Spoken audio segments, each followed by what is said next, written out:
About 7 years ago, I had the chance to meet my spouse during a lunch break. I was immediately impressed by her modesty and decency. As a provincial girl who didn't drink or smoke, she seemed like a rare find. Our relationship developed quickly, and within 6 months we were married.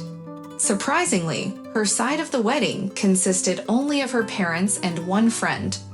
I found it peculiar, but she explained that she wanted to share her happiness with only the closest and most trustworthy people.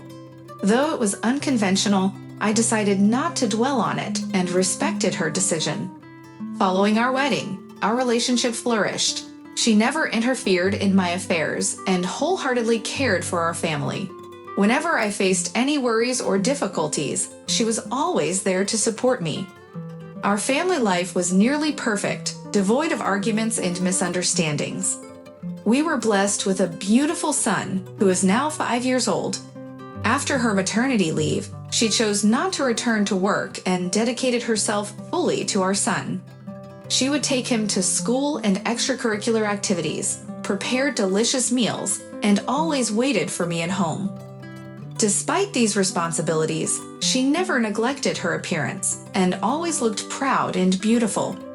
Throughout our journey, her support system remained small. It only consisted of her mother and one close friend, but she cherished their presence in her life. On a typical day during breakfast, she casually announced, "I'm planning to visit my parents' house in 3 days. There's a school reunion coming up, and I'd like to meet up with some old classmates." I was taken aback and asked, "Why? You've never been one to socialize with anyone before." Her response was nonchalant, stating, "Well, I haven't in the past, but I've decided to give it a try." "There's nothing wrong with that, is there?" I replied, "No, of course not. It's just unexpected and a bit peculiar." She countered, "After all these years, I think it's time I attend an event like this. Don't you agree?" Reluctantly, I agreed, saying, "Sure, all right. If you've made up your mind, go for it." I knew she needed someone to talk to occasionally, and besides, our son would be staying with his grandparents during that time. So it was settled, despite my unease with her sudden decision. However, as the days passed after the reunion, she didn't answer her phone, and even reaching out to her parents proved futile. Frankly, I started to worry, but thankfully, nothing criminal had occurred. It turned out to be something rather trivial: infidelity.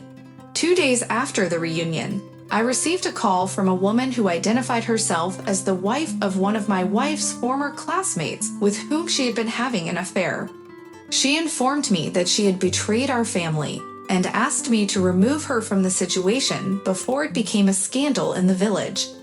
Determined to find her exact location, I hurried there as quickly as possible. Upon my arrival, I reacted immediately by slapping her. Luckily, she was alone in the apartment at that moment. Otherwise, I could have faced legal consequences for my actions. She wept and pleaded for forgiveness, claiming that she never intended to hurt me. Meanwhile, I checked her phone and all her messages, which revealed a terrible truth. She had been engaging in intimate conversations with another person for over 2 months. Realizing that she had crossed all boundaries, I had no intention of forgiving her and did not hesitate. I went to her parents' house and took custody of my son. They implored me to calm down and have sympathy for their situation. The village is now consumed by gossip, but I no longer care. I wish to separate myself from the village laws and rumors. Let her deal with the gossip and the judgment from our neighbors.